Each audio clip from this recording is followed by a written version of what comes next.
নমস্কাৰ। আজি আমি এটা নতুন টপিক কাষ্টৰ বিষয়ে পঢ়িম। কাষ্টত অসমীয়া অৰ্থত জাতি।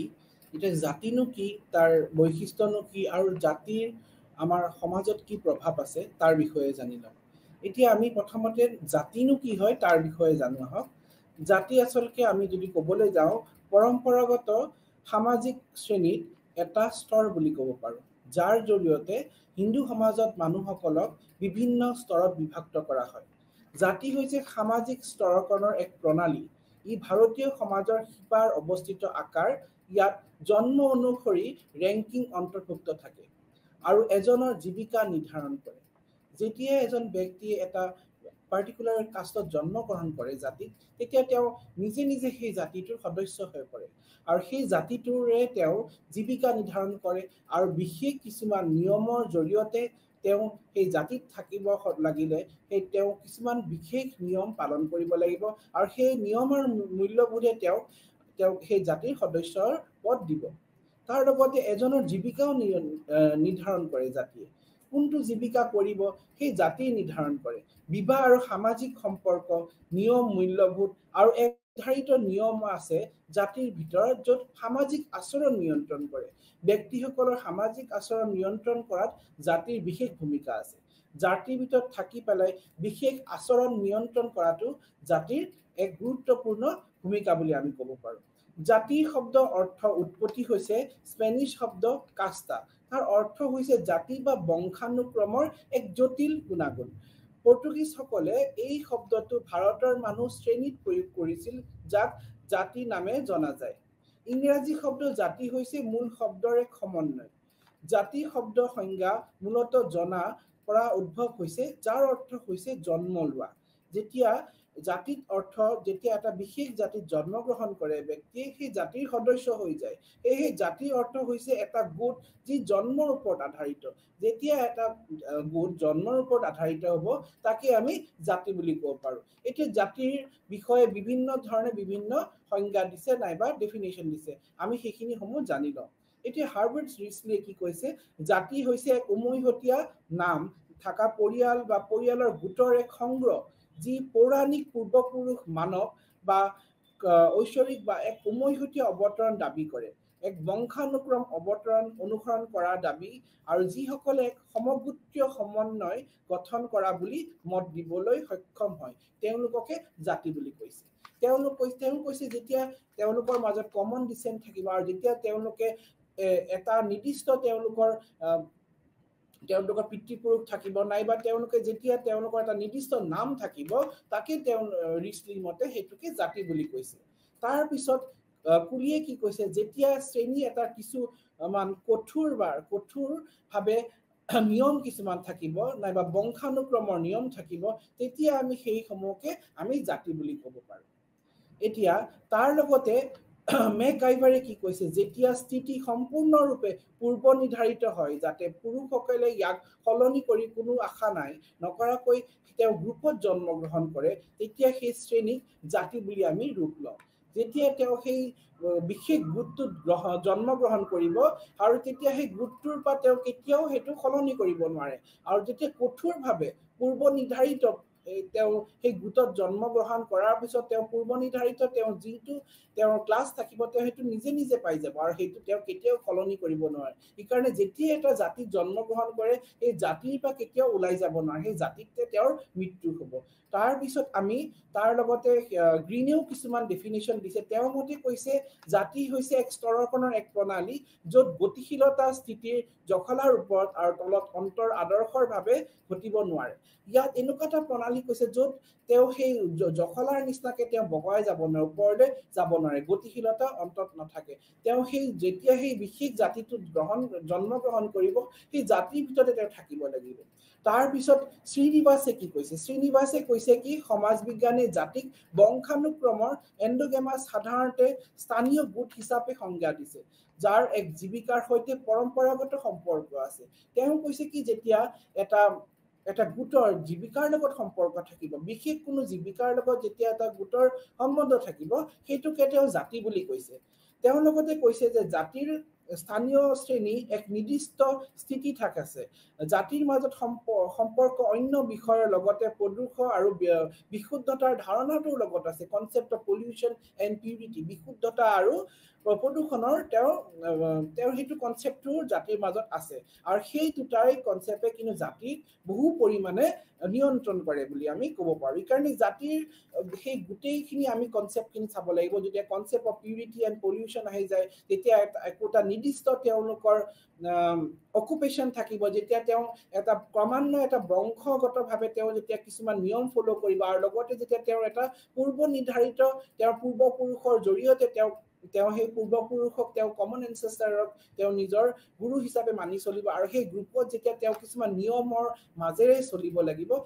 সেনেকুৱা ধৰণৰ শ্ৰেণীকে আমি জাতি বুলি ক'ব পাৰো এইকাৰণে জাতি বুলি ক'ব গ'লে বহুত ধৰণে বহুত ধাৰণা দিছে তাৰ লগত সেইসমূহ ধাৰণা আমি বিশেষভাৱে গুৰুত্ব দিব লাগিব এতিয়া জাতি সাংস্কৃতিক পৰিঘটনাৰ লগত গাঁথনিৰ পৰিঘটনাৰ হিচাপে সংজ্ঞাত কৰা হয় ইয়াক আমি কালচাৰেল চেঞ্জৰ লগতে কিন্তু ষ্ট্ৰাকচাৰেল চেঞ্জো আমি ক'ব পাৰো কিছুমান সমাজ বিজ্ঞানী বিশেষকৈ যে জাতি ব্যৱস্থাৰ সৈতে সম্পৰ্কিত ধাৰণা নিয়ম আৰু মূল্যবোধৰ ক্ষেত্ৰত বিশ্লেষণ কৰিছে কিছুমান সমাজ বিজ্ঞানীয়ে কৈছে কি জাতিৰ লগত মূল্যবোধ আৰু তাৰ লগত সাংস্কৃতিক পৰিৱৰ্তনৰ কিন্তু বিশেষ ভূমিকা আছে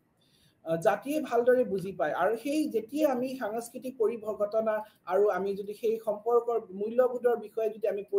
অধ্যয়ন কৰিবলৈ যাওঁ এটা বিশেষ গোটৰ তেতিয়া কিন্তু আমি সেই গোটটোৰ জাতি প্ৰথাৰ বিষয়ে বিশেষভাৱে আমি জানিব পাৰিম এইটো জাতিৰ বিষয়ে সাংস্কৃতিক দৃষ্টিভংগী হিচাপে জনাজাত যায় যেতিয়া আমি বিশেষভাৱে এটা জাতিৰ সাংস্কৃতিক পৰিঘটনাৰ নাইবা গাঁথনিৰ বিষয়ে আমি অধ্যয়ন কৰিব যাওঁ তেতিয়া সেই জাতিটোৰ আমি দৃষ্টিভংগীটো তেওঁলোকৰ সেই জাতিটোৰ বিশেষ কি দৃষ্টিভংগী আছে সেই দৃষ্টিভংগী নাইবা আদৰ্শৰ বিষয়ে আমি বহু পৰিমাণে আমি জানিব পাৰিম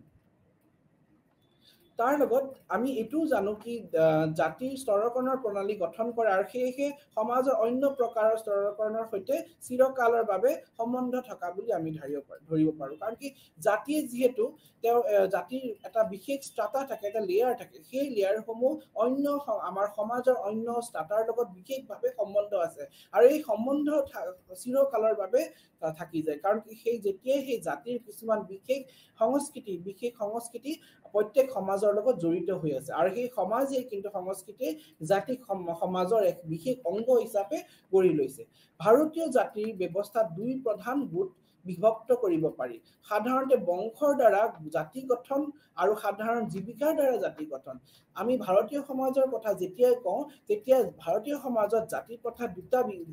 ভাগত আমি বিভক্ত কৰিব পাৰো প্ৰথমটো যেতিয়া কমন ডিসেন্টৰ ক্ষেত্ৰত সাধাৰণ বংশৰ দ্বাৰা জাতি গঠন আৰু লগতে যেতিয়া সাধাৰণ জীৱিকাৰ দ্বাৰা জাতি গঠন এতিয়া প্ৰথম সাধাৰণ বংশৰ দ্বাৰা জাতি গঠনৰ কিনো কথা আছে সেই জানি লওঁ সাধাৰণ বংশৰ দ্বাৰা একতা ৰূপ হৈছে তেজ আৰু বংশৰ দ্বাৰা একত্ৰিত হোৱাৰ ব্যক্তিৰ এক কৃতি যেতিয়া তেওঁলোকৰ বিশেষ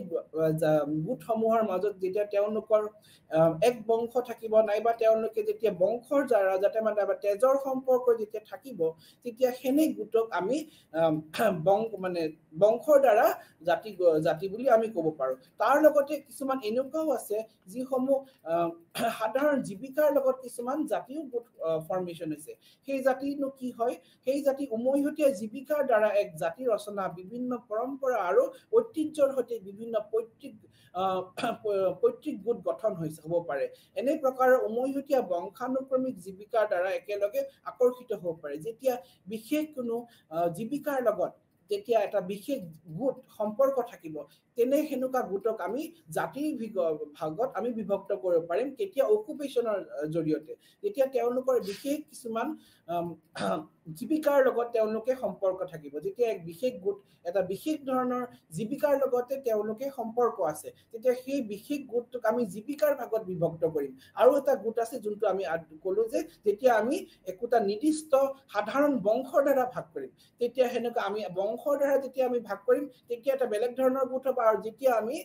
জীৱিকাৰ জৰিয়তে আমি ভাগ কৰিম তেতিয়া এটা বেলেগ ধৰণৰ গোট আছে হেনেকি আমাৰ ভাৰতবৰ্ষত আমি দুটা ভাগত আমি জাতিক বিভক্ত কৰিব পাৰিম তাৰ লগতে জাতিৰ উৎপত্তিৰ বিষয়ে বহুত ধৰণৰ তত্ত্ব দিছে পৰম্পৰাগত জাতিগত ৰাজনৈতিক বৃত্তিগত বিৱৰ্তনশীল আদিৰ দৰে বহুতো তত্ত্ব আছে এটা জাতিনো কেনেকৈ উৎপত্তি হ'ল জাতি প্ৰথানো কেনেকৈ আহিল তাৰ বিষয়ে বহুত ধৰণৰ ধাৰণা দিছে প্ৰথমটো আমি পৰম্পৰাগত তত্ত্ব তাৰ বিষয়েনো কি আমি জানি লওঁ এই তত্ত্ব অনুসৰি জাতি প্ৰণালী ঐশ্বৰিক মূলৰ অৰিজিন এই মতে কৈছে জাতি প্ৰথা হৈছে ডিভাইন অৰিজিন ইয়াত কোৱা হৈছে যে জাতি প্ৰণালী হৈছে বৰ্ণ প্ৰণালীৰ এক সম্প্ৰসাৰণ য'ত 4 বৰ্ণৰ ব্ৰাহ্মণ ক্ষত্ৰিয় বৈশ্য শূদ্ৰৰ জৰিয়তে 4 বৰ্ণৰ সংমিশ্ৰণ বুলি কৈছে আৰু এই জাতি প্ৰথাত কৈছে কি এই 4টা জাতি যোনটো ব্ৰাহ্মণ ক্ষত্ৰিয় বৈশ্য আৰু শূদ্ৰ সেই 4 জাতি কিন্তু ব্ৰহ্মাৰ শৰীৰৰ পৰা উৎপত্তি হোৱা বুলি কৈছে ব্ৰহ্মাৰ শৰীৰৰ পৰা এই 4 জাতিৰ উৎপত্তি হৈছে তেওঁ এই তত্ত্বটোৰ মতে ব্ৰহ্মাৰ শৰীৰৰ পৰা উদ্ভৱ হৈছে এই 4টা জাতি পদানুক্ৰমে শীৰ্ষত আছে ব্ৰাহ্মণসকল যিসকলে মুখ্যতঃ শিক্ষক আৰু বুদ্ধিজীৱী হিচাপে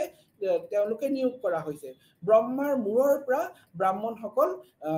আৱিষ্কাৰ হোৱা বুলি কৈছে ব্ৰহ্মাৰ মূৰৰ পৰা তেওঁলোকৰ আবিৰ্ভাৱ হোৱা বুলি কৈছে আৰু সেয়েহে তেওঁলোকে শিক্ষক নাইবা বুদ্ধিজীৱী হিচাপে সমাজত প্ৰতিষ্ঠিত হৈছে বুলি ক'ব পাৰি লগতে তাৰ পিছত ক্ষত্ৰিয়সকল নাইবা যোদ্ধাসকল শাসকসকল তেওঁ ব্ৰহ্মাৰ বাহুৰ পৰা সৃষ্টি হোৱা বুলি কৈছে তেওঁলোকে ব্ৰহ্মাৰ বাহুৰ পৰা সৃষ্টি হৈছে আৰু সমাজখনক ৰক্ষা কৰিবলৈ তেওঁলোকৰ প্ৰধান কৰ্তব্য ক্ষত্ৰিয়সকলে সমাজক শত্ৰুপক্ষৰ পৰা ৰক্ষা কৰিবলৈ নাইবা বেলেগ শত্ৰুৰ পৰা অন্য 3টা বৰ্ণক ৰক্ষা কৰিবলৈ তেওঁলোকৰ প্ৰধান কৰ্তব্য আৰু সেই ক্ষত্ৰিয়সকল ব্ৰহ্মাৰ বাহুৰ পৰা সৃষ্টি হোৱা বুলি কৈছে ক্ষত্ৰিয় বা যোদ্ধা শাসকসকল তেওঁৰ বাহুৰ পৰা হৈছে তাৰ লগতে বৈশ্য বা ব্যৱসায়ীসকল তেওঁ উৰুৰ পৰা হৈছে উৰুৰ পৰা বৈশ্যসকল সৃষ্টি হৈছে তেওঁলোক সাধাৰণতে ফাৰ্মাৰ খেতিয়ক নাইবা তেওঁলোকে বেপাৰী তেওঁলোকে ব্যৱসায়ৰ লগত জড়িত আৰু তেওঁলোকে বহুত ধৰণৰ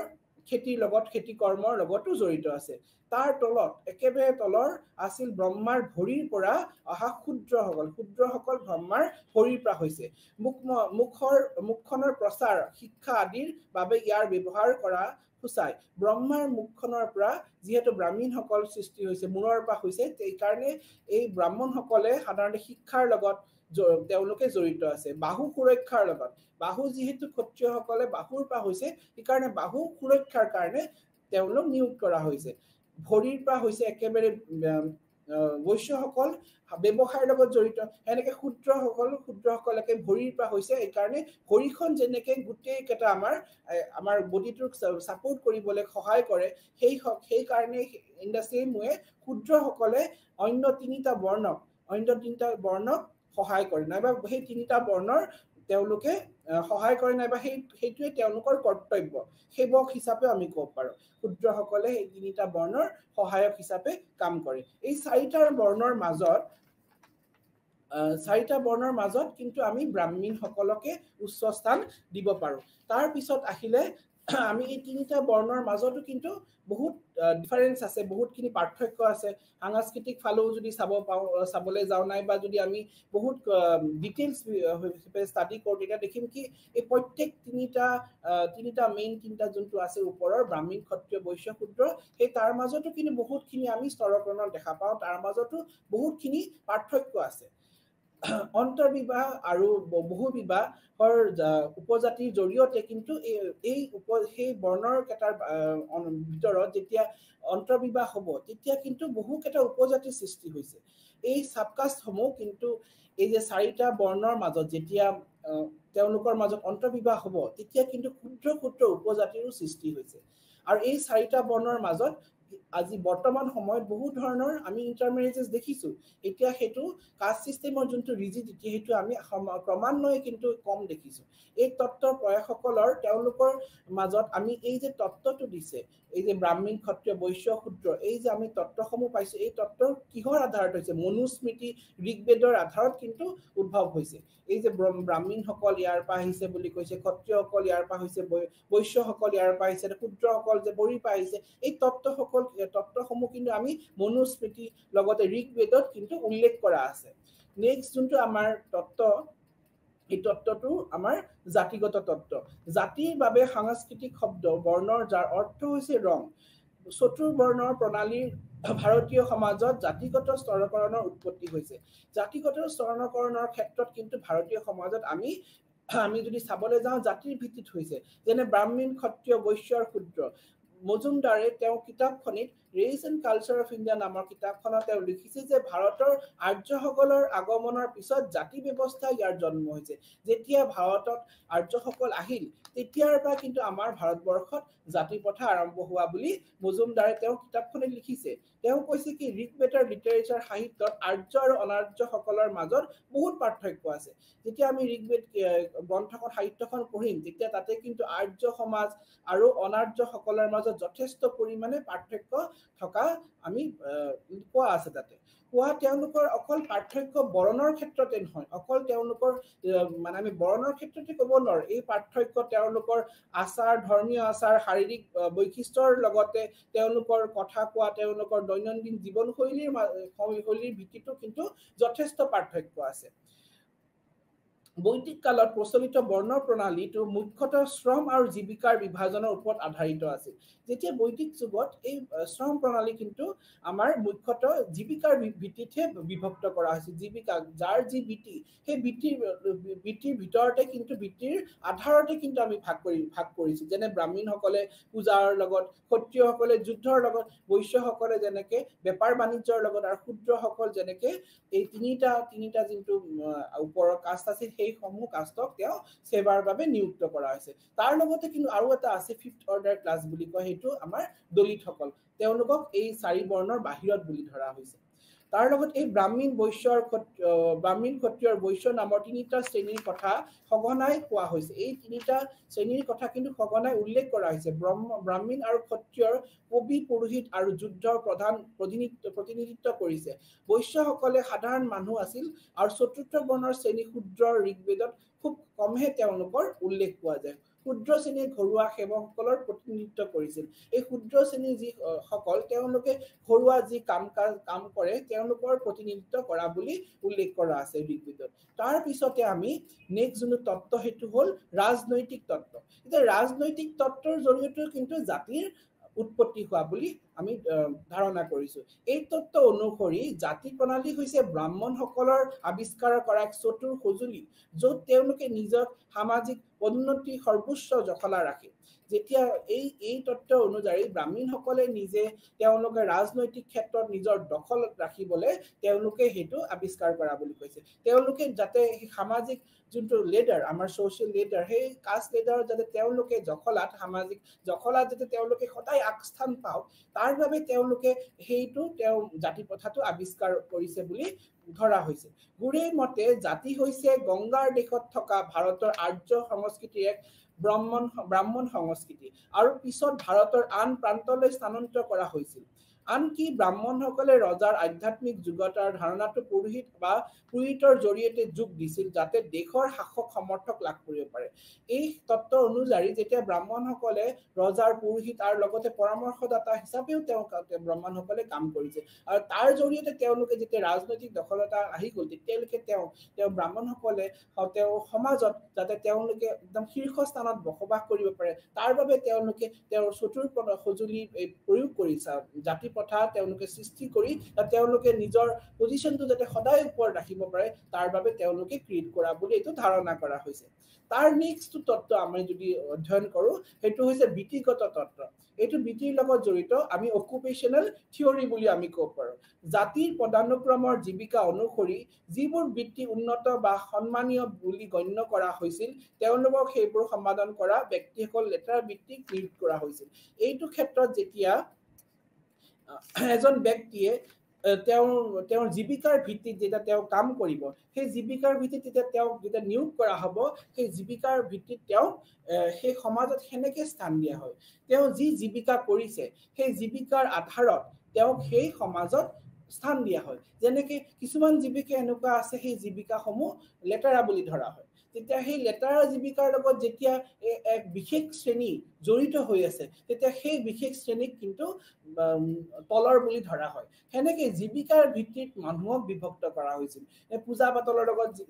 যিসকল জড়িত আছে তেওঁলোকক উচ্চ স্থান দিছিলে তেওঁলোকে যেনেকৈ এক শ্ৰেণী যিসকলে শাসন কৰিছিল তেওঁলোকক এটা বেলেগ ধৰণৰ স্থান দিয়া হৈছিল উচ্চ স্থান দিয়া হৈছিল আকৌ নাইবা যোনসকলে তলৰ কামৰ খাপৰ লগত জড়িত আছিল তেওঁলোকক হয়তো তল স্থান দিয়া হৈছিল সেই লোকসকলক তেওঁলোকৰ জীৱিকাৰ ভিত্তিত যেতিয়া আমি ভাগ কৰো তেতিয়াই আমি জীৱিকা বৃত্তিগত তত্ত্বৰ বিষয়ে আমি অধ্যয়ন কৰিব পাৰো বৃত্তিগত তত্ত্ব হৈছে ব্যক্তিসকলক যেতিয়া জীৱিকাৰ আধাৰত ভাগ কৰি তেওঁলোকক উচ্চ স্থান বা নিম্ন স্থান দিয়া হয় নিউফিল্ডৰ মতে ভাৰতৰ জাতিগত গাঁথনি উৎপত্তিৰ বাবে কেৱল কাৰ্য আৰু কাৰ্যকৰী পাৰ্থক্যৰ সৈতে বৃত্তিগত পাৰ্থক্যও আছে আৰু সেই মতে বৃত্তিগত পাৰ্থক্য যেনেকৈ লোহাৰ চামৰ তেলি দৰে অসংখ্য উপজাতি আছে তেওঁলোকে তেওঁলোকৰ বিশেষ কৰ্মৰ বাবে জড়িত আৰু সেই কৰ্মৰ লগত তেওঁলোকৰ বিশেষ জাতি এটা তেওঁলোকে সৃষ্টি কৰিছে তেওঁলোকৰ কৰ্মৰ আধাৰত তেওঁলোকক এটা বিশেষ স্থান দিয়া হৈছে আৰু এই স্থানৰ আধাৰত তেওঁলোকক এটা বিশেষ জাতিলে ঠেলি দিয়া হৈছে তাৰ নেক্সট আমাৰ আমি যোনটো তত্ত্ব সেইটো পঢ়িব যাওঁ সেইটো হৈছে বিবৰ্তন তত্ত্ব এই বিবৰ্তন তত্ত্ব অনুসৰি জাতি ব্যৱস্থা হঠাতে বা কোনো নিৰ্দিষ্ট তাৰিখত আৱিষ্কাৰ হোৱা নাই এইটো সামাজিক বিবৰ্তনৰ এক দীঘলীয়া প্ৰক্ৰিয়াৰ ফলস্বৰূপ যেতিয়া দীঘলীয়া সময়ৰ লগে লগে যেতিয়া জাতি যোনটো আমাৰ জাতি সৃষ্টি হোৱা বুলি কৈছে এই তত্ত্ব অনুসৰি একেদিনতে কেতিয়াও জাতি প্ৰথা সৃষ্টি হোৱা নাই সমাজ যেতিয়া ক্ৰমান্বয়ে আগবাঢ়ি গৈছে সময়ৰ লগে লগে যেতিয়া সমাজ আগুৱাই গৈছে সমাজ আগুৱাই যোৱাৰ লগে লগে এই বিভিন্ন সমাজত যেতিয়া জটিলতা আহি গৈছে জটিলতা আনাৰ ক্ষেত্ৰত কিছুমান এক শ্ৰেণী মানুহে যেতিয়া সেই সমাজত নিজৰ দখল ৰাখিবলৈ তেওঁলোকে যেতিয়া নিজৰ সমাজত তেওঁলোকৰ বিশেষ স্থান ৰাখিবলৈ তেওঁলোকে এই জাতি প্ৰথা সৃষ্টি কৰিছে বুলি এই তত্ত্বৰ মতে দাবী কৰিছে এই তত্ত্বই কৈছে কি এদিনত হোৱা নাই ক্ৰমান্বয়ে হৈ আছে যেতিয়া মানুহৰ আদি পুৰুষসকল আছিল তেতিয়া আমি এই যেতিয়া প্ৰিমিটিভ ষ্টেজ আছিল তেতিয়া কোনো জাতি প্ৰথা নাছিল কিন্তু ক্ৰমান্বয়ে যেতিয়া মানুহে জটিলতালৈ আগুৱাই গৈছে তেতিয়া ক্ৰমান্বয়ে সমাজখন আগুৱাই গৈছে জটিল পথলে তেতিয়া কিন্তু সেই জাতি প্ৰথা সৃষ্টি হৈছে এতিয়া ভাৰতৰ জাতি প্ৰথা মুখ্য বৈশিষ্ট্য সমূহ আমি আলোচনা কৰি লওঁ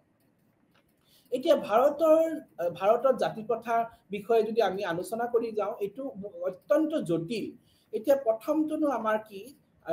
বৈশিষ্ট্য সেইটো আমি আলোচনা কৰোঁ প্ৰথমটো হৈছে সমাজৰ খণ্ডগত বিভাজন সমাজখন জাতিৰ নামত বিভিন্ন সৰু সামাজিক গোটত বিভক্ত এই জাতিবোৰৰ প্ৰতিটো হৈছে এক সুবিকশিত সামাজিক গোট যাৰ সদস্য পদৰ জন্মৰ বিবেচনাৰ দ্বাৰা নিৰ্ধাৰিত কৰা হয় যেতিয়া এজন ব্যক্তিয়ে এটা বিশেষ জাতিত জন্মগ্ৰহণ কৰে তেতিয়া তেওঁ সেই জাতিৰ সদস্য হৈ পৰে আৰু আমাৰ ভাৰতীয় সমাজত এনেকুৱা ক্ষুদ্ৰ বহুত জাতি আছে আমি যদি জাতি উপজাতি আছে যাৰ জৰিয়তে আমি এজন ব্যক্তিক চিনাক্ত কৰিব পাৰো তাৰ লগতে নেক্সট যোনটো আমাৰ বৈশিষ্ট্য হৈছে সেইটো হৈছে পদানুক্ৰম জাতিবোৰে আমাৰ পদানুক্ৰমৰ এক মৌলিক সামাজিক নীতি শিকায় ই পদানুক্ৰমৰ শীৰ্ষ এক আছে ব্ৰাহ্মণ জাতি আৰু তলত আছে অস্পৃশ্য জাতি সেই জাতি পদানুক্ৰমে কিন্তু আমাৰ ভাৰতীয় সমাজৰ এক উল্লেখযোগ্য বৈশিষ্ট্য একেবাৰে শীৰ্ষত আছে ব্ৰাহ্মণসকল আৰু একেবাৰে তলত অস্পৃশ্য জাতিসমূহ আছে ইয়াৰ মাজতে মধ্যপন্থীয় জাতিবোৰ আছে যাৰ অপেক্ষিক স্থিতি সদায় স্পষ্ট নহয় এই মাজতো এই ওপৰত আৰু তলত যোনটো একেবাৰে ওপৰত আছে ব্ৰাহ্মণ আৰু তলত আছে ক্ষুদ্ৰ নাইবা দলিত সমাজ তাৰ লগতে আছে সেই তাৰ মাজতো কিন্তু বহুত উপজাতি আছে আৰু এই উপজাতি সমূহৰ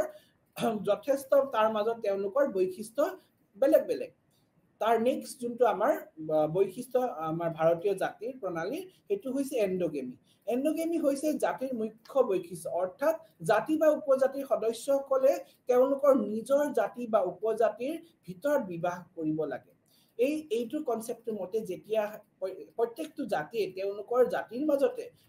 জাতিৰ মাজতে বিবাহ কৰাটো তেওঁলোকে গ্ৰহণযোগ্য ভাবে আৰু যেতিয়াই তেওঁলোকে সেই জাতিৰ বাহিৰত বিবাহ কৰিব তেতিয়া সেইটো তেওঁলোকে ক্ৰাইম বুলি ধৰে এণ্ডোগামী শাসন উল্লংঘন অৰ্থ হৈছে বৰ্জন বা জাতি হেৰুৱা যেতিয়াই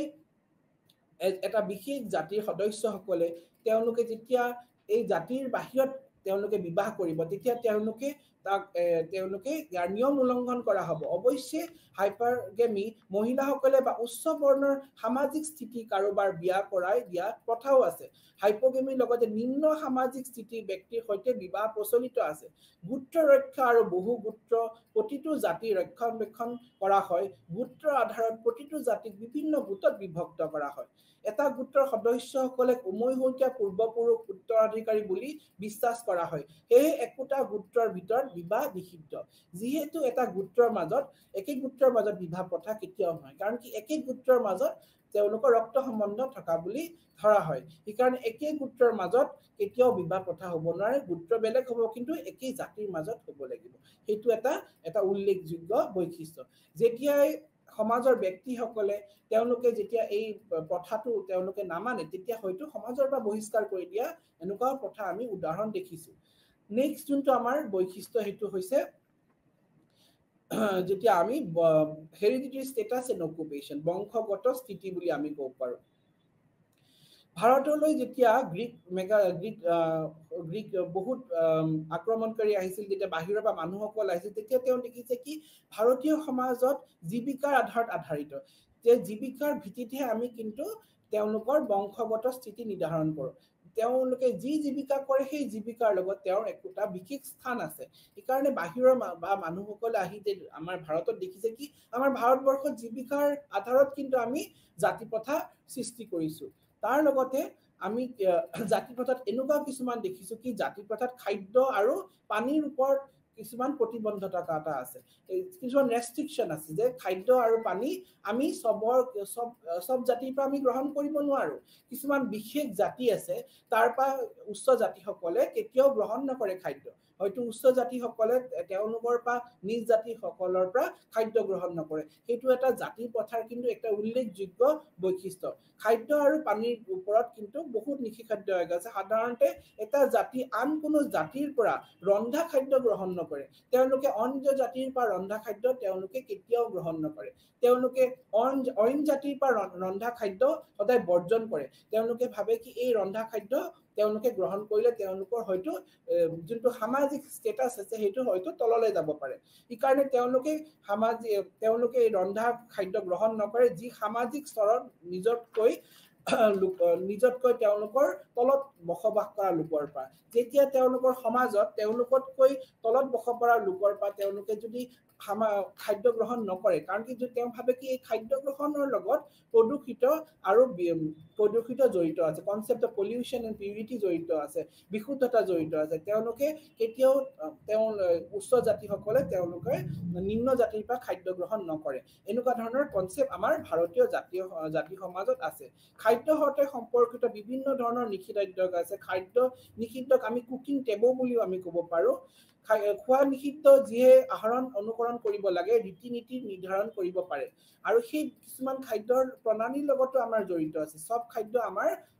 ভাৰতীয় জাতিত কিছুমান বিশেষ ধৰণৰ খাদ্যহে গ্ৰহণ কৰে সব খাদ্য গ্ৰহণ নকৰে খাদ্যৰ ওপৰতো কিছুমান বিশেষ টেবু আমাৰ ভাৰতীয় সমাজত আছে আৰু খাদ্য কাৰ লগত খাব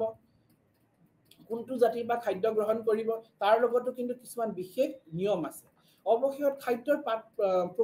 পাত্ৰৰ ওপৰতো কিন্তু নিৰ্ভৰ কৰে কেনেকুৱা ধৰণৰ পাত্ৰটো আছে তাৰ হয়তো কিন্তু কিছুমান নিষিদ্ধ আছে যেনেকৈ মাটিৰ তাম পিতলৰ ধৰণৰ নিৰ্মিত পাত্ৰহে ব্যৱহাৰ কৰিব পাৰিছিল সেই আগৰ সমাজত এতিয়াতো আমি বহুত ধৰণৰ মেটেলৰে বস্তু বনাই মানে বাচন আছে বাচন তৈয়াৰ কৰিছে কিন্তু সেই আগৰ সমাজত কিছুমান বিশেষ পাত্ৰতহে বস্তু তৈয়াৰ কৰিলে খাদ্য গ্ৰহণ কৰিব সেই বিশেষ পাত্ৰৰ বাহিৰত যদি বস্তু তৈয়াৰ কৰে তেতিয়া সেই বিশেষ জাতিয়ে কেতিয়াও খাদ্য গ্ৰহণ নকৰে উদাহৰণস্বৰূপে উত্তৰ ভাৰতৰ ব্ৰাহ্মণসকলে কেতিয়াও নিজৰ তুলনাত তলৰ কিছুমান জাতিৰ পৰা মানে কেঁচা খাদ্য তেওঁলোকে মানে ৰন্ধা খাদ্য কেতিয়াও গ্ৰহণ নকৰিছিলে ঘিউত ভাজা এনেকুৱা কিছুমান নাইবা হওক বা যিয়ে হওক তেওঁলোকে কেঁচা খাদ্য হয়তো ল'ব, ফল মূল হয়তো গ্ৰহণ কৰিব, কিন্তু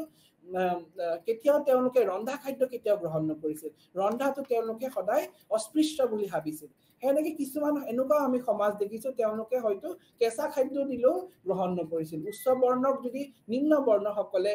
খাদ্য প্ৰস্তুত কৰি দিয়ে, কেঁচা নাইবা কেঁচাকেও দিয়ে, তেতিয়াও কিন্তু তেওঁলোকে গ্ৰহণ নকৰিছিল। এনেকুৱা বহুত ধৰণৰ আমি যোনটো আমি ভাৰতীয় সমাজত দেখা পাওঁ, সেইটো জাতিৰ কথাৰ লগত জড়িত হৈ আছে। তাৰ পিছত যোনটো আমাৰ নেক্সট আমি বৈশিষ্ট্য আমি যদি অধ্যয়ন কৰো, সেইটো হৈছে বিশেষ কিছুমান নাম, নিৰ্দিষ্ট নাম আছে। প্ৰতিটো জাতিৰ এক নিৰ্দিষ্ট নাম আছে, যাৰ জৰিয়তে আমি ইয়াক চিনাক্তকৰণ কৰিব পাৰো। কেতিয়াবা এটা জীৱিকা এক নিৰ্দিষ্ট জাতিৰ সৈতে সম্পৰ্কিত আছে। বিশেষ জাতিৰ একোটা নিৰ্দিষ্ট নাম আছে, প্ৰত্যেক জাতিৰে তেওঁলোকৰ একোটা বিশেষ নাম আছে, আৰু সেই নামটো কিন্তু তেওঁলোকৰ অকুপেশ্যনৰ লগতো জড়িত আছে। যেতিয়া তেওঁলোকে বিশেষ ধৰণৰ কৰ্মৰ লগত জড়িত হ'ব, সেই কৰ্মৰ লগত কিন্তু তেওঁলোকৰ মানে তেওঁলোকৰ এটা নাম থাকিব, আৰু সেই নামটোৱে তেওঁলোকক সমাজত চিনাক্তকৰণ কৰাত আমাক সহায় কৰে। যেনেকে চামৰ কলো, নাইবা তেলি কলো, নাইবা তেওঁলোকৰ লোহাৰ কলো, তেওঁলোকৰ একোটা কৰ্মৰ লগত তেওঁলোকৰ একোটা বিশেষ নাম আছে। তেওঁৰ কৰ্মৰ লগত তেওঁৰ জাতিটোত তেওঁ এটা বিশেষ স্থান পাইছে। সেনেকে আমি কৰ্মৰ লগত তেওঁলোকৰ একোটা বিশেষ নাম আমি ভাৰতীয় সমাজত দেখা পাওঁ। তাৰ লগতে নেক্সট যোনটো আমাৰ বৈশিষ্ট্য, সেইটো হৈছে বিশুদ্ধতা আৰু প্ৰদূষণৰ ধাৰণা, concept of purity and pollution. উচ্চ জাতিবোৰে আচৰণ, অনুষ্ঠান, আধ্যাত্মিক আৰু বৰ্ণগত বিশুদ্ধতা আছে বুলি দাবী কৰে, যিটো তেওঁলোকৰ প্ৰদূষণ ধাৰণাৰ জৰিয়তে নিম্ন বৰ্ণক আঁতৰাই ৰাখি বজাই ৰাখিছে। তেওঁলোকে উচ্চ জাতিসকলে সদায় তেওঁলোকৰ মাজতে ধাৰণা আছে কি নিম্ন বৰ্ণৰ লগত তেওঁলোকে যদি মিলা মিছা কৰে, তেতিয়া তেওঁলোকে হয়তো বিশুদ্ধ হয়, তেওঁলোকে পলিউটেড হৈ যাব। হয়তো তেওঁলোকৰ এনেকুৱাও ধাৰণা আছে কিছুমান সমাজত কি উচ্চ বৰ্ণৰ সকলৰ যদি নিম্ন বৰ্ণৰ তেওঁলোকৰ গাত ছাঁ পৰি যায়, তেতিয়া সেই ছাঁটো তেওঁলোকে প্ৰদূষণ বুলি ভাবে। সেনেকুৱা ধৰণৰ কিছুমান কনচেপ্ট আমাৰ ভাৰতীয় সমাজত কিন্তু আছে। প্ৰদূষণৰ ধাৰণাটো অৰ্থ হৈছে নিম্ন বৰ্ণৰ মানুহৰ স্পৰ্শ উচ্চ বৰ্ণৰ মানুহক দূষিত বা অপমানিত কৰিব পাৰে। তেওঁলোকে এনেকুৱা ভাবে কি উচ্চ বৰ্ণৰ সকলে কি নিম্ন বৰ্ণৰ মানুহে যদি তেওঁলোকক স্পৰ্শও কৰি দিয়ে, টাচো কৰি দিয়ে, তেতিয়াও তেওঁলোকে অপবিত্ৰ হৈ যাব। এনেকুৱা ধৰণৰ ধাৰণা কিন্তু আছিল এসময়ত, এতিয়া হয়তো বহু পৰিমাণে নোহোৱা হৈ গৈছে। আনকি তেওঁলোকে ছাঁটো এজনৰ উচ্চ বৰ্ণৰ মানুহক দূষিত কৰিব পাৰে। এনেকুৱাও ধাৰণা আছে কি উচ্চ বৰ্ণৰ সকলৰ গাত যদি নিম্ন বৰ্ণৰ মানুহৰ যদি ছাঁটো পৰি যায়, তেতিয়াও কিন্তু অস্পৃশ্য হৈ যাব তেওঁলোক। এনেকুৱা ধৰণৰ ধাৰণা আছে। তাৰ লগত নেক্সট আমাৰ যোনটো বৈশিষ্ট্য সেইটো হৈছে জাতি পঞ্চায়ত। জাতি পঞ্চায়তো কিন্তু আমাৰ ভাৰতবৰ্ষৰ এটা উল্লেখযোগ্য বৈশিষ্ট্য। জাতি পঞ্চায়তৰ জৰিয়তে প্ৰতিটো জাতিৰ স্থিতি সতৰ্কতাৰে সুৰক্ষিত কৰা হয়, কেৱল জাতিৰ আইনৰ দ্বাৰা নহয়, সন্মিলনৰ দ্বাৰাও। কিন্তু এইবোৰৰ জাতি পঞ্চায়ত নামৰ পৰিচালনা সমিতি বা পৰিষদৰ জৰিয়তেহে সম্ভৱ হৈ উঠিছে। প্ৰত্যেক জাতিৰে কিছুমান পৰিষদ আছে, সমিতি আছে, আৰু এই সমিতিসমূহে কিন্তু জাতিক সুৰক্ষাও দিছে। এই বিশেষ জাতিক তেওঁলোকে বিশেষ অঞ্চলত যিখিনি বসবাস কৰে, সেই জাতিক একোটা নিৰ্দিষ্ট পঞ্চায়ত আছে, যাৰ জৰিয়তে তেওঁলোকে জাতিৰ যিখিনি সমস্যা, এই সমস্যাসমূহ সমাধান কৰাটো সহায় কৰে। এইখিনি আছিল আমাৰ জাতিৰ আমি যদি বৈশিষ্ট্যৰ বিষয়ে আমি ক'বলৈ যাওঁ। এতিয়া জাতিৰ আমি বিশেষ কাৰ্যনো কি হয়। এতিয়া জাতি বুলি ক'লে জাতিৰ প্ৰণালীৰ বিশেষ কাৰ্যও আছে। কাৰ্যসমূহনো কি হয় তাৰ বিষয়ে আমি ছুটিকে আমি আলোচনা কৰি ল'ম। প্ৰথমটো কাৰ্য হৈছে জাতিয়ে সামাজিক স্বীকৃতি প্ৰদান কৰে। Caste system provide social recognition। জাতিয়ে এটা বিশেষ গোটক, সামাজিক গোটক এটা বিশেষ মৰ্যাদা নাইবা স্বীকৃতি প্ৰদান কৰে। জাতিয়ে সামাজিক স্বীকৃতি প্ৰদান কৰে। সকলো জাতি শ্ৰেণী বিশুদ্ধতা আৰু প্ৰদূষণৰ নীতিৰ ওপৰত আধাৰিত। বিশুদ্ধতা জাতিবোৰৰ কোনো সফলতা অবিহনে উচ্চ সামাজিক মৰ্যাদা লাভ কৰে। বৰ্ণৰ দ্বাৰা এজন ব্ৰাহ্মণ উচ্চ মৰ্যাদা লাভ কৰে। যেতিয়া এজন ব্যক্তিয়ে এটা বিশেষ জাতি গ্ৰহণ কৰে, তেওঁ সেই জাতিটোৰ অট'মেটিকলি তেওঁ এটা স্বীকৃতি লাভ কৰে। তেওঁ সেই জাতিটোৰ পৰা তেওঁ এটা সামাজিক স্বীকৃতি তেওঁ অট'মেটিকেলি লাভ কৰে। তাৰ পিছত সামাজিক সুৰক্ষা, যোনটো নেক্সট পইণ্টটো আমাৰ সামাজিক সুৰক্ষাও দিয়ে। জাতি প্ৰণালীয়ে এটা বিশেষ শ্ৰেণী লোকক সামাজিক সুৰক্ষাও প্ৰদান কৰে। কেনেকেনো কৰে? যদি কোনো ব্যক্তিয়ে পৰিয়াল বা সুৰক্ষা প্ৰাপ্ত কৰাত সমস্যাৰ সন্মুখীন হয় জাতিয়ে ব্যক্তিজনক সুৰক্ষা দিয়ে যদি কোনোবা ব্যক্তিয়ে তেওঁ পৰিয়ালৰ পৰা সুৰক্ষা পাবলৈ সমৰ্থক নহয় নাইবা এনেকুৱা হ'ব পাৰে তেওঁ পৰিয়ালত তেওঁৰ সদস্যসকল কিবা কাৰণত ঢুকাই গ'ল ডেথ হ'ল তেতিয়া তেওঁ অকলে হ'লেও তেওঁ যোনটো জাতিত তেওঁ বিলং কৰে সেই জাতিৰ সদস্যসকলে আগবাঢ়ি আহি পেলাই কিন্তু সেই ব্যক্তিজনক সহায় কৰিব সামাজিক সুৰক্ষা দিব সেই ব্যক্তিজনক স্বৰূপে যদি শিশুৱে এটা অনাথ হয় যদি আমি এনেকুৱাও দেখিছো যে তেওঁ অনাথ থাকে নাইবা শিশুটোক যত্ন ল'বলৈ কোনো নাথাকে তেনেস্থলত এই জাতি উপজাতিসমূহ আগবাঢ়ি আহি পেলাই সামাজিক সুৰক্ষা প্ৰদান কৰে তাৰ পিছত আমি নেক্সট পইণ্টটো কি আছিল ই অৰ্থনৈতিক সমস্যাবোৰ সমাধান কৰাত সহায় কৰে কেনেকৈ কৰে যিহেতু প্ৰতিটো জাতিৰ এক জীৱিকাৰ সৈতে সম্পৰ্ক আছে আমি জানো প্ৰত্যেক জাতিৰ লগত এটা জীৱিকা জড়িত আছে আৰু এই জীৱিকাৰ লগত এই জাতিটোৰ এটা আইডেন্টিটি আছে যেহেতু ই বংশগত প্ৰকৃতিৰ এজনক তেন্তে পৰম্পৰাগত জীৱিকা অনুকৰণ কৰিব পাৰে যেহেতু জাতিৰ কথাৰ লগত আমি কিছুমান ট্ৰেডিশনেল অকুপেশন দেখি যিসমূহ বংশগতভাৱে চলি আহিছে আৰু সেই প্ৰথা এটা জেনেৰেশ্যনৰ পৰা আৰু এটা জেনেৰেশ্যন চলি আহিছে আৰু সেইটো নিজে যেতিয়া এটা উপৰিপুৰুষসকলে তেওঁ ল'ৰা ছোৱালীসকলক এইটো নিজে চাই তেওঁলোকে বহুতখিনি শিকি যায় আৰু তেওঁলোকৰ সেইটো তেজতে আহে এই কামটোৰ প্ৰতি আকৰ্ষণ তেতিয়া তেওঁলোকে সেই কামটোৰ প্ৰতি আকৰ্ষণ তেওঁলোকে জন্ম পাই আহি যায় তেতিয়া তেওঁ সেই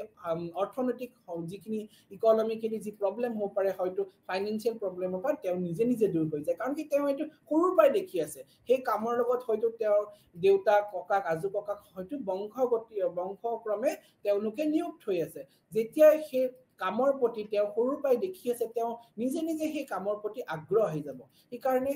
জাতি প্ৰথাই কিন্তু অৰ্থনৈতিক সমস্যা বহু পৰিমাণে দূৰ কৰাত সহায় কৰে তেওঁ বিশেষ বৃত্তিৰ জৰিয়তে এজনে তেওঁৰ অৰ্থনৈতিক সমস্যাসমূহ সমাধান কৰে যেনেকৈ আমি উদাহৰণস্বৰূপে বহুত এনেকুৱা দেখিছো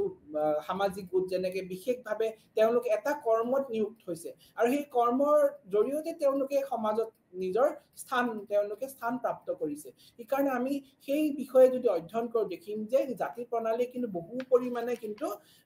আমাৰ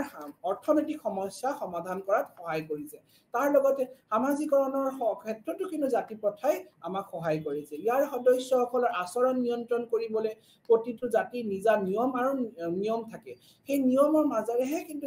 প্ৰত্যেক জাতিৰ সদস্যসকলে মানি চলিব লাগিব যদি তেওঁলোকে সেই নিয়মৰ মাজেৰে নাযায় তেতিয়া তেওঁক সেই জাতিৰ পৰা তেওঁলোকক হয়তো জাতিৰ সদস্য পদৰ পৰা তেওঁলোকক হয়তো যিখিনি মানে বেনিফিটছ পায় সেই বেনিফিটছ তেওঁলোকে নাপাব সেইকাৰণে সেই জাতিৰ থাকিব হলে জাতিৰ কিছুমান নিয়ম অনুকৰণ কৰিব লাগিব আৰু জাতিয়ে প্ৰত্যেক ব্যক্তিৰ আচৰণ নিয়ন্ত্ৰণ কৰে এই আচৰণ নিয়ন্ত্ৰণ কৰি সমাজখন সুচলভাৱে চলাত যথেষ্ট পৰিমাণে সহায় কৰে জাতি ইয়াৰ সদস্যৰ বহল সামাজিক চক্ৰৰ পৰিচয় কৰাই দিয়ে খাদ্য গ্ৰহণ পোছাক পিন্ধা আন জাতিৰ সৈতে সম্পৰ্ক ৰখা আদিৰ জৰিয়তে ব্যক্তিসকলৰ সমাজৰ এক পৰিচয় দাঙি ধৰে প্ৰত্যেক জাতিৰ তেওঁৰ সদস্যসকলক তেওঁৰ জাতিৰ সদস্য বেলেগ সদস্যৰ লগত যাতে তেওঁ মিলামিচিকে চলিব পাৰে তেওঁ যাতে সহায় সহযোগিতা পায় সেইটো জাতিয়ে আৰম্ভণিৰ পৰা শিকায় জাতিৰ সদস্যসকলক আৰু এনেকেই তেওঁলোকে সামাজিকৰণৰ প্ৰক্ৰিয়া যথেষ্ট পৰিভাৱে তেওঁলোকে অৰিহণা যোগাইছে নেক্সট যোনটো আমাৰ পইণ্ট সেইটো হৈছে ব্যক্তিক শোষণৰ পৰা সুৰক্ষা কৰা জাতিয়ে ট্ৰেড ইউনিয়নৰ হিচাপে কাম কৰে এটা ইউনিয়ন একতা হিচাপে কাম কৰে ইয়াৰ সদস্যসকলক শোষণৰ পৰা সুৰক্ষা কৰে যেনেকৈ উদাহৰণস্বৰূপে আমি জাজমানী চিষ্টেমৰ কথা ক'লো প্ৰণালীৰ কথা য'ত উচ্চ বৰ্ণৰ লোকসকলে কামিনসকলক শোষণ কৰিব নোৱাৰে কিয়নো ই জাতিৰ গোটবোৰত জাতি পঞ্চায়ত আছে জাতি পঞ্চায়ত ব্যক্তিসকলক সামাজিক আৰু অৰ্থনৈতিক সুৰক্ষা চোৱা চিতা কৰে তেতিয়া আমি উদাহৰণস্বৰূপে জাজমানী প্ৰথাৰ ক'লো তাত সেই প্ৰথাটোত উচ্চ বৰ্ণৰ সকলে কিন্তু নিম্ন বৰ্ণক শোষণ কৰিব নোৱাৰে কাৰণ কি তেওঁলোকৰ একটা জাতি পঞ্চায়ত আছে এই জাতি পঞ্চায়তে কিন্তু সেই জাতিৰ সদস্যসকলে মাজত যাতে কোনো কাকো শোষণ কৰিব নোৱাৰে কোনো কাকো যাতে অত্যাচাৰ কৰিব নোৱাৰে সেই ওপৰত কিন্তু যথেষ্ট পৰিমাণে গুৰুত্ব আৰোপ কৰিছে যেতিয়া সেই সদস্যসকলৰ মাজত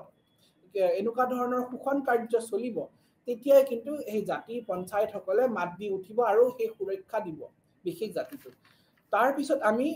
নেক্সট যদি আমি পইণ্টটোৰ কথা আলোচনা কৰোঁ সেইটো হৈছে সমাজত অখণ্ডতা সমাজৰ অখণ্ডতা বনাই ৰখাটো হৈছে আমাৰ নেক্সট আমি ইম্পৰ্টেণ্ট পইণ্ট।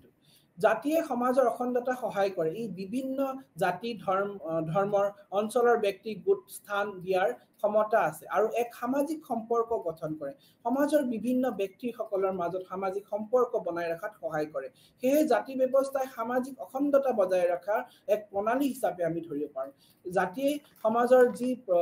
অখণ্ডতা ৰখাত ইণ্টিগ্ৰিটি ৰখাত কিন্তু যথেষ্ট পৰিমাণে সহায় কৰে, যাতে সমাজৰ ব্যক্তিসকলে তেওঁলোকৰ মাজত একতা বনাই ৰাখি সমাজখন আগুৱাই নিব পাৰে। তাৰ ক্ষেত্ৰত কিন্তু জাতি প্ৰথাই যথেষ্ট পৰিমাণে নিজৰ ভূমিকা পালন কৰিছে। তাৰ পিছৰ আমি দফাটো যদি পঢ়িব যাওঁ সেইটো হৈছে সাংস্কৃতিক সংৰক্ষণ। সাংস্কৃতিক সংৰক্ষণো কিন্তু যথেষ্ট পৰিমাণে জাতিয়ে আগুৱাইছে। কেনেকে প্ৰতিখন সমাজত জ্ঞান আহৰণ, আচৰণ প্ৰকাশ, অভ্যাস আৰু জীৱনশৈলী আদি আহৰণ কৰাৰ নিজ উপায় আছে। এই সাংস্কৃতিক উপাদানবোৰৰ এটা প্ৰজন্মৰ পৰা আন এটা প্ৰজন্মৰ জৰিয়তে সামাজিকৰণৰ প্ৰক্ৰিয়াৰ জৰিয়তে এই সাংস্কৃতিক উপাদানসমূহ এটা প্ৰজন্মৰ পৰা আন এটা প্ৰজন্মলৈ বিয়পে। আৰু এই ক্ষেত্ৰত জাতিয়ে কিন্তু যথেষ্ট পৰিমাণে সহায় কৰে, কাৰণ কি জাতিয়ে সদায় আমাৰ সংস্কৃতিৰ সংৰক্ষণৰ ওপৰত আৰু বিভিন্ন সংস্কৃতিৰ বিষয়ে আমাক জ্ঞান দিয়ে। কাৰণ কি যেতিয়া আমি জাতিক গ্ৰহণ কৰিম, সেই জাতিৰ প্ৰথম উদ্দেশ্যটো হৈছে জাতিৰ সদস্যসকলে যাতে নিয়মখিনি মানি চলে। এই জাতিৰ বিশেষ কিছুমান নিয়ম আছে, সেই নিয়মখিনি যেতিয়া মানি চলাটোৱে কিন্তু জাতিৰ প্ৰণালীৰ বিশেষ এটা আমি বিশেষ কাৰ্য বুলি আমি ক'ব পাৰোঁ। আৰু সেই কাৰ্য কৰিবলৈ যাওঁতে কিন্তু সংৰক্ষণটো তেওঁলোকৰ আহি যায়। তেওঁলোকে সদায় চেষ্টা কৰে যাতে আমি সংস্কৃতিটো আমি জীয়াই ৰাখিব পাৰোঁ, এটা জাতিৰ সংস্কৃতি যাতে জীয়াই ৰাখিব পাৰোঁ, সংৰক্ষণ কৰিব পাৰোঁ, আৰু যাতে ভৱিষ্যত প্ৰজন্মলৈ এইটো আমি বিয়পাই দিব পাৰোঁ, সেইটো কিন্তু যথেষ্ট পৰিমাণে জাতি প্ৰণালীয়ে তাৰ কাৰ্যৰ ভিতৰত আহি যায়। তাৰ পিছতটো আহিল আমাৰ শ্ৰম বিভাজনৰ প্ৰণালী। শ্ৰম বিভাজনৰ প্ৰণালী জাতিও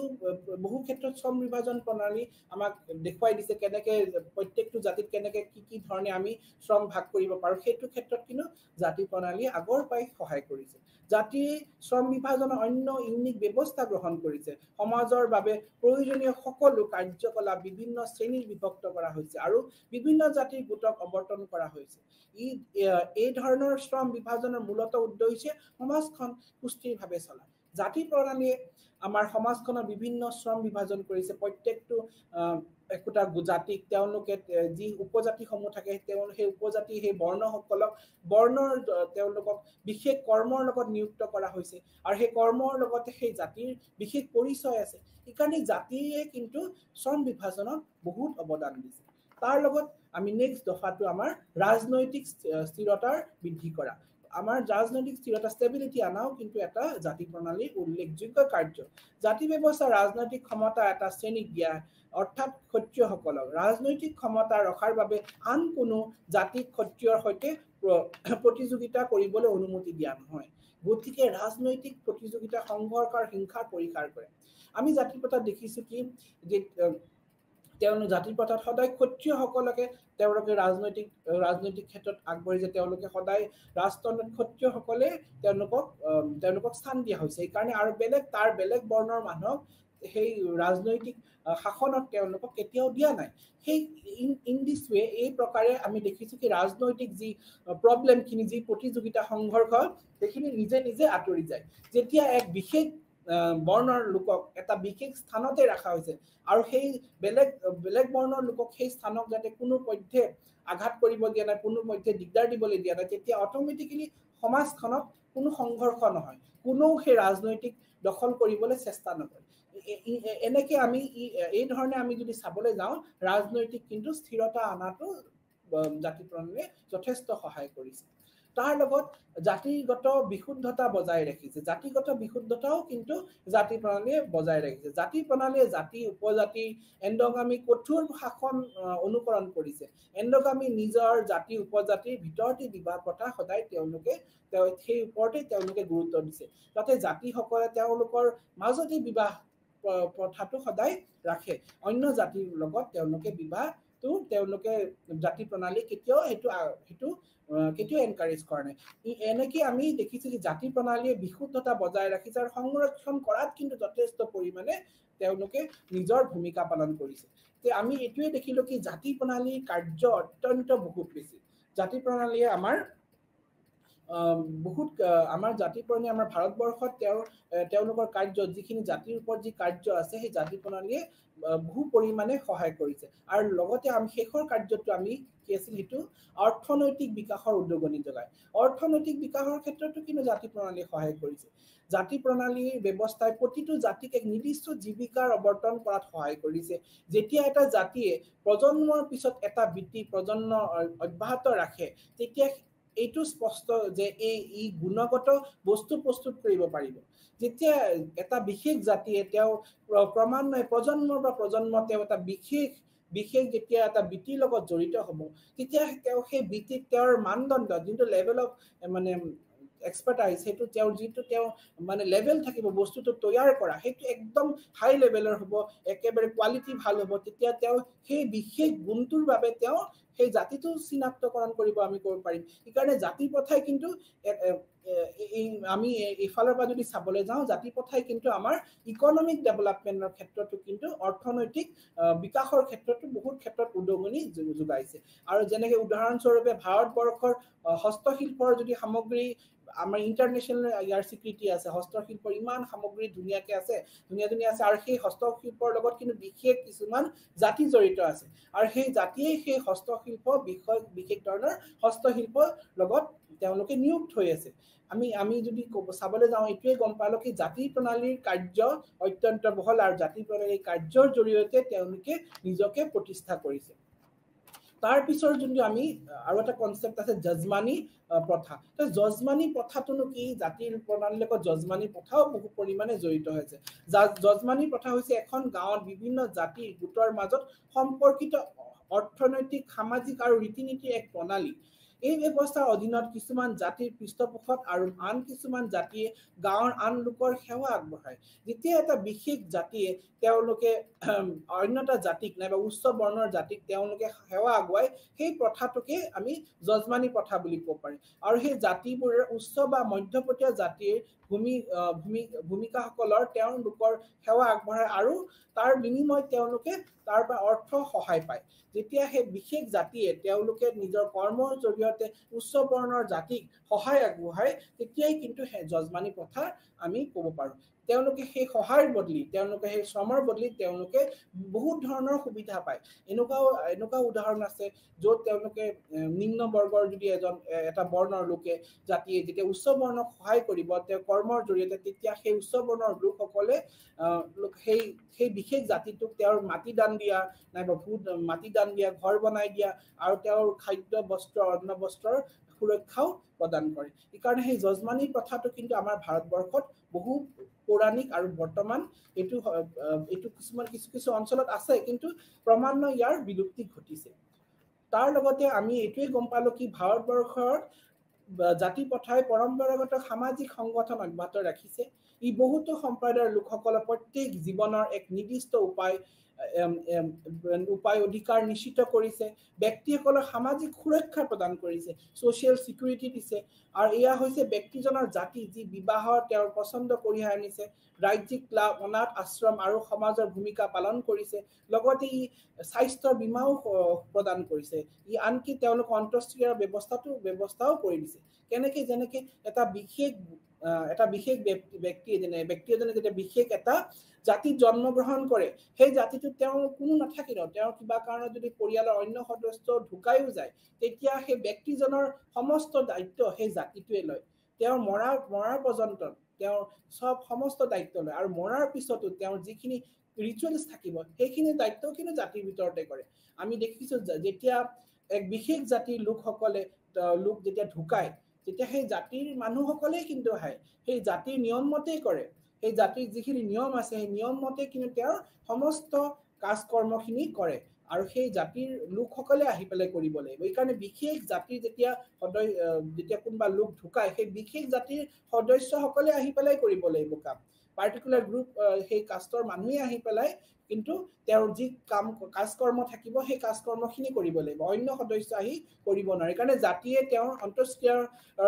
ব্যৱস্থাও কিন্তু জাতি প্ৰথাই এই ক্ষেত্ৰত সহায় আগবঢ়ায়। ই প্ৰজন্মৰ পৰা প্ৰজন্মৰ বংশগত দখল কৰে, দক্ষতা প্ৰজন্ম, হস্তশিল্প, এইটো আমি ক'লো যে বিভিন্ন ধৰণৰ কৰ্মৰ জৰিয়তে কিন্তু প্ৰত্যেক প্ৰজন্মৰ পৰা প্ৰজন্ম তেওঁলোকে ইকনমিকেলি যোনটো মানে ইণ্ডিপেণ্ডেন্স আমাক আনি দিয়ে, তেওঁলোক ইকনমিক ডেভেলপমেণ্ট ক্ষেত্ৰতো কিন্তু জাতি প্ৰথাই সহায় কৰে। এতিয়া জাতি প্ৰথাই কিন্তু আমি এইটোও দেখিছো কি জাতি প্ৰথাৰ কিছুমান মেৰিটছ আছে, ডিমেৰিটছো আছে, লগত জাতি প্ৰথাৰ বহুত সমূহ কাৰ্যপ্ৰণালীৰ বিষয়ে আমি আলোচনা কৰিলো। কিন্তু এইটো কথা ঠিক যে জাতি প্ৰথা যদিও কিছুমান কাৰ্য আছে তাৰ লগতে কিন্তু কুফলসমূহো আছে। জাতি প্ৰথাই যদিও আমাৰ ভাৰতীয় সমাজত বহু পুৰণা আৰু সেই জাতি প্ৰথা চলিও আছে বৰ্তমান, নোহোৱাও নহয়, কিন্তু জাতি প্ৰথাৰ কিছুমান ভাল গুণো আছে, বেয়া গুণো আছে। সেই বেয়া গুণ আৰু ভাল গুণসমূহ কি আমি আলোচনা কৰিম। প্ৰথমটো ভাল গুণটো হ'ল গুণাগুণসমূহ হ'ল ই প্ৰতিজন ব্যক্তিক এক স্থিৰ সামাজিক পৰিৱেশ প্ৰদান কৰে। এক স্থিৰ তেওঁলোকক এটা স্থিৰ মানে তেওঁলোকে সেই সামাজিক পৰিৱেশত তেওঁলোকক এটা স্থিৰ ষ্টেবল social environment provide কৰে। নেক্সটটো হ'ল এইটো এক জাতিৰ সদস্যসকলৰ মাজত সহযোগিতা ভাৱনা কঢ়িয়াই আনে। সেই সদস্যসকলৰ মাজত যাতে ইটোৱে সিটোক হেল্প এণ্ড কোঅপাৰেট কৰে সেই বিষয়েও কিন্তু জাতিয়ে বহু পৰিমাণে আগবাঢ়ি আহে। ই ব্যক্তিসকলৰ অৰ্থনৈতিক কাম কাজত সংজ্ঞা দিয়ে। ব্যক্তিসকলে কেনেকে ধৰণৰ কাম কৰিব, কেনেকে তেওঁ কামখিনি তেওঁলোকে বিশেষ কামটোৰ কাৰণে কেনেকে তেওঁলোক এক্সপাৰ্ট হ'ব সেই বিষয়েও কিন্তু আমি জাতি প্ৰথাৰ জৰিয়তে জানো। যেনেকে কুমাৰসকল তেওঁলোকে মাটিৰ বস্তু বনোৱাৰ কাৰণে বিখ্যাত। তেওঁ কুমাৰ বুলি ক'লে তেওঁলোকৰ বিশেষ কিছুমান জাতি জড়িত আছে আৰু সেই আমি সেনেকুৱা ঠাইত গ'লে আমি বিশেষভাৱে তেওঁলোকে মাটিৰ কামৰ কাৰণে বিখ্যাত। আমি কুমাৰ বুলি ক'লে আৰু মাটিৰ কামত আমি কেতিয়াও সন্দেহ কৰিব নোৱাৰো, সেইকাৰণে তেওঁলোকে সেই বিশেষ কামতে জড়িত হৈ আছে। এইকাৰণে কাঁহ পিতল বনোৱা বহুত এনেকুৱা কিছুমান জাতি আছে, বহুত লোক আছে, তেওঁলোকে বংশানুক্ৰমে সেই কাঁহ পিতল বনোৱাৰ কামতে জড়িত আছে। এইকাৰণে সেইসমূহ লোকৰ আমি কামত কেতিয়াও আমি সন্দেহ কৰিব নোৱাৰো। সেইকাৰণে জাতিয়ে অৰ্থনৈতিক কাম কাজৰ কিন্তু সংজ্ঞা দিয়ে বুলি আমি ক'ব পাৰো। ই উচ্চ জাতিগত বিশুদ্ধতা নিৰ্বাচন অন্তৰ্জাতি বিবাহ নিষিদ্ধ কৰে। এই কিন্তু এই জাতি প্ৰথায়ও কিন্তু আমাৰ ইণ্টাৰকাষ্ট মেৰেজৰ তেওঁলোকে কেতিয়াও ছাপোৰ্ট নকৰে। আৰু ইন দিছ ৱে জাতি প্ৰথাই কিন্তু বিশুদ্ধতা ৰাখি পিউৰিটি ৰাখে অফ হায়াৰ কাষ্ট। তেওঁলোকে কেনেকে যেতিয়া তেওঁলোকে অন্য জাতিৰ লগত বিবাহ প্ৰথাত বাধা দিয়ে। আমি এনেকে দেখিছো ই নিৰ্বাচন অন্তৰ্জাতি বিবাহ নিষিদ্ধ কৰে আৰু উচ্চ জাতিৰ জাতিগত বিশুদ্ধতা সংৰক্ষণ কৰে। উচ্চ জাতিসকলে যাতে তেওঁলোকৰ জাতিগত যি গুণ সেই গুণখিনি যাতে ৰাখিব পাৰে তাৰ কাৰণে জাতি ব্যৱস্থাৰ অত্যন্ত তেওঁলোকে ভূমিকা পালন কৰে। ই জাতি চেতনা বিকাশ কৰে আৰু ভাৰতীয় সমাজৰ এক স্থিৰ আৰু সুশৃংখল সংগঠন সৈতে একত্ৰিত কৰে। ই ভাৰতীয় সমাজৰ মাজত জাতি চেতনা, জাতীয়তাবাদ সেনেকুৱা চিন্তা ধাৰণা তেওঁলোকে সমাজত যাতে স্থিৰ কৰি ৰাখে আৰু লগতে সেই জাতিৰ কাৰণে তেওঁলোকৰ এটা যাতে